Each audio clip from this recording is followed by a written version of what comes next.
నమస్తే, welcome to our channel. నేను సిరి.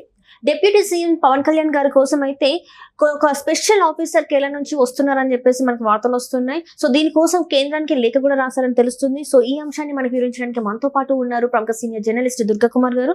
నమస్కారం సార్. నమస్కారం మా సిరి, మన వీక్షకులు కూడా నమస్కారం సార్. ఇప్పుడు ఏంటంటే డిప్యూటీ సీఎం కోరిక మేరకు, అంటే పవన్ కళ్యాణ్ గారి కోరిక మేరకు కేరళ ఐఏఎస్ ఆఫీసర్ ఓఎస్డీగా వస్తున్నారు అని చెప్పేసి అయితే మరి వార్తలు వస్తున్నాయి. దీనికోసం కేంద్రానికి లేఖ కూడా రాశారని చెప్పేసి మరి వార్తలు వస్తున్నాయి. సో మరి నిజంగా వచ్చే అవకాశాలు ఉన్నాయంటారా? ఏంటి అసలు?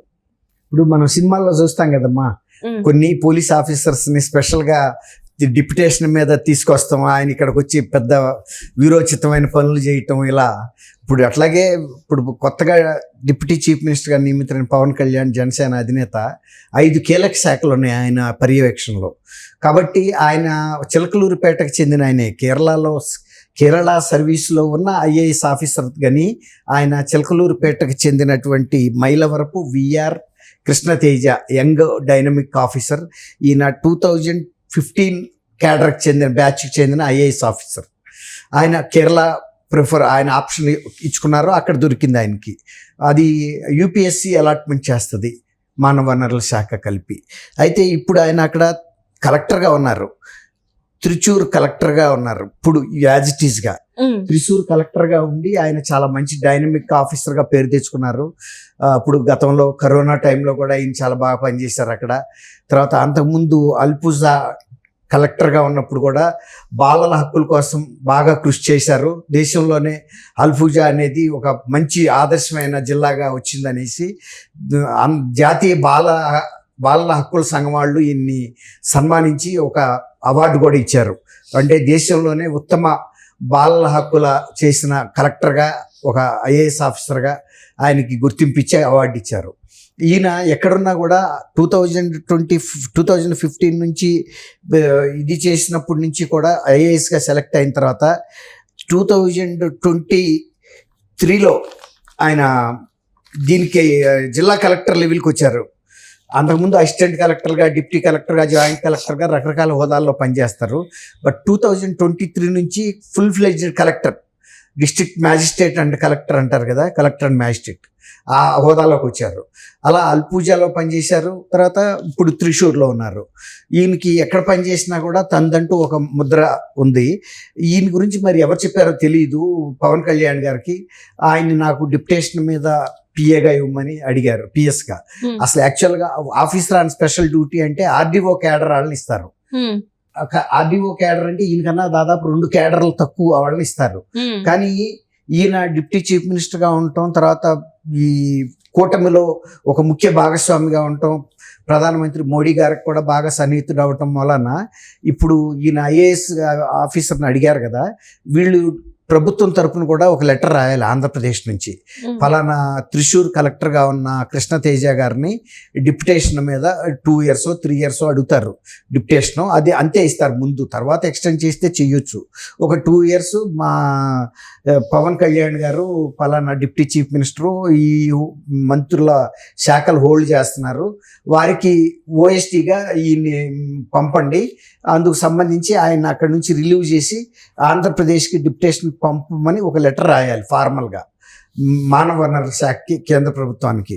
ఇచ్చినప్పుడు జనరల్గా ముందే ఒక అవగాహన ఉంటుంది కాబట్టి ఆయన అబ్జెక్షన్ కూడా ఏం లేదు కదా ఇక్కడ డిప్యుటేషన్ మీద రావటానికి. ఆయన 2 రోజుల క్రితం కూడా వచ్చి పవన్ కళ్యాణ్ గారిని సచివాలయంలో వ్యక్తిగతంగా కలిసి వెళ్ళాడు.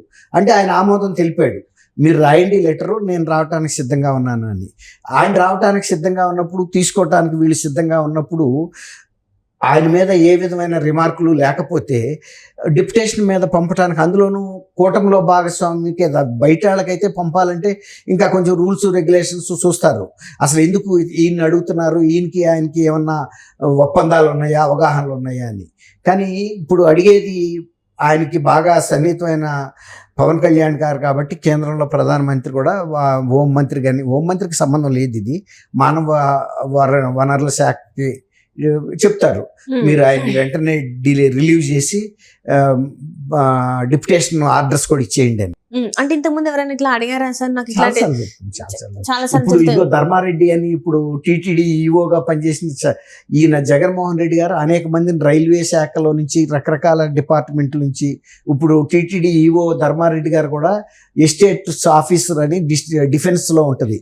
అంటే కంటోన్మెంట్ ఏరియాల పరిపాలన అది. దాని సర్వీసుల నుంచి తీసుకొచ్చారట చాలా మందిని. నిన్నగాక మొన్న అతని పేరేంటి, నిరంజన్ రెడ్డి, ఇది మన సిఎస్ కాదు మా చెప్తాను, ఆంధ్రప్రదేశ్ బేవరేజెస్ కార్పొరేషన్ ఎండిగా దొరికాడు కదా అవునవును సార్. ఆయన కూడా వాసుదేవ్ రెడ్డి ఆయన కూడా డిప్యుటేషన్ మీద వచ్చిన ఆయన కూడా రైల్వేస్ లో ట్రాఫిక్ సర్వీస్ నుంచి వచ్చాడు. ఓకే. అట్లా చాలా మంది వచ్చారు. వీళ్ళందరూ కూడా డిప్యుటేషన్ మీద ఎక్కువ మందిని తెచ్చుకున్నాడు. ఆయన సామాజిక వర్గానికి, ఆయన జిల్లాకి చెందిన వాళ్ళని ఎక్కువ మందిని తెచ్చుకున్నాడు. అట్లా డిప్యుటేషన్ మీద అడిగితే ఇస్తారు. అట్లాగే ఒక్కోసారి మన రాష్ట్రం నుంచి కూడా ఇతర ముఖ్యమంత్రులు కానీ ఇతర రాష్ట్రాల్లో డిప్యుటేషన్ మీద అడిగితే ఆంధ్రప్రదేశ్ క్యాడర్కి చెందిన వ్యక్తులు ఇక్కడ పనిచేస్తుంటే అక్కడ డిప్యుటేషన్ మీద వెళ్ళి కూడా పనిచేసిన సందర్భాలు అనేక ఉంటాయి. ఆల్ ఇండియా ఆఫీసర్స్ కి అది ఒక అంటే అవకాశం ఉంది, హక్కు అని చెప్పలేను కానీ అవకాశం ఉంది. ఏ ప్రభుత్వం అడిగినా ఒక్కోసారి ఆంధ్రప్రదేశ్ లో పనిచేస్తున్న అధికారుల్ని పంపమని కేంద్రం కూడా ఒక్కోసారి డిప్యుటేషన్ మీద అడగొచ్చు. అంటే కేంద్ర సర్వీసుల్లో కూడా వాళ్ళు చేయాల్సిన బాధ్యత ఉంది కొన్ని సంవత్సరాల పాటు.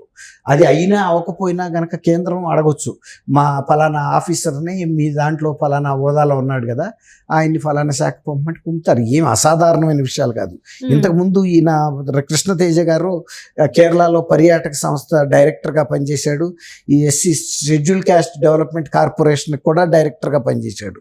అంటే ఇతర ఆ సంస్థల్లో కూడా పనిచేసిన అనుభవం ఈయనకుంది. అట్లా ఈయన ఇవాళ త్రిశూర్ కలెక్టర్గా కూడా అంతకుముందు చెప్పా కదా, బాల హక్కుల సంఘానికి చేశాడని. తర్వాత కరోనా టైంలో కూడా కొంతమంది 609 మంది అనాథలైన తల్లిదండ్రులు కోల్పోయిన వాళ్ళ కోసం దాతల్ని ఆశ్రయించి వాళ్ళ ద్వారా వీళ్ళ చదువులు సక్రమంగా క్రమ పద్ధతిలో జరిగే విధంగా ఆర్థిక ఏర్పాట్లు చేశాడు. తర్వాత 35 మంది వితంతువులకి కరోనాలో భర్తలు కోల్పోయిన వాళ్ళకి ఇళ్ళు కట్టించి ఇచ్చాడు. అంటే ఇళ్ళు గృహవసతి ఏర్పాటు చేశారు. తర్వాత 150 మందికి స్వయం ఉపాధి పథకాల ద్వారా వాళ్ళంతటి వాళ్ళు బ్రతకగలిగే స్కీమ్స్ ఇచ్చారు. అట్లా ఈయన కేరళలో ఒక మార్క్ తందంటూ కృష్ణతేజ అంటూ ఒక మార్క్ సంపాదించాడు.